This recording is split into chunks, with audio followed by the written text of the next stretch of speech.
નમસ્કાર, સંદેશ ન્યૂઝના digital platform પર હું છું આપની સાથે જુહી। મોન્સૂન આવતાની સાથે જ શરૂ થઈ જાય છે અલગ અલગ પ્રકારની શોપિંગ્સ અને સેલ। જી હા, એક્ઝિબિશન હોય કે ઈ કોમર્સ વેબસાઇટ, તમામ જગ્યાઓ પર શોપિંગની શરૂઆત થઈ જાય છે। ત્યારે આજે હું આપને વાત કરીશ આપના ફાયદાની વાત કે ઈ કોમર્સ પર કે એક્ઝિબિશનમાં આપ શોપિંગ કરવા જાઓ છો તો કઈ ખાસ બાબતોનું ધ્યાન રાખશો। સૌથી પહેલા તો આપ શોપિંગ કરો ત્યારે એ 2 કે 3 દિવસ માટે ઈ કોમર્સ વેબસાઇટ પર હોય છે। ઘણા બધા લોકો એવા હોય છે કે જે સેલ છે તે પૂરો થઈ જાય તે પહેલા તેઓ ખરીદી કરી લે કે જેના માટે તેઓ ખૂબ ખર્ચાળ ખરીદી કરતા હોય છે। પરંતુ એવું કરતા પહેલા સૌથી પહેલા તો આપણે લિસ્ટ બનાવવું પડશે કે આપને કઈ વસ્તુઓની જરૂર છે।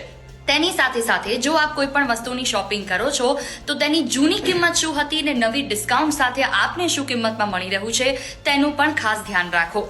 બને ત્યાં સુધી સીઓડી પસંદ કરો અને ક્રેડિટ કાર્ડથી શોપિંગ કરવાનું ટાળો। જો તેમાં ડિસ્કાઉન્ટ મળે છે તો આપ ક્રેડિટ કાર્ડનો ઉપયોગ કરી શકો છો।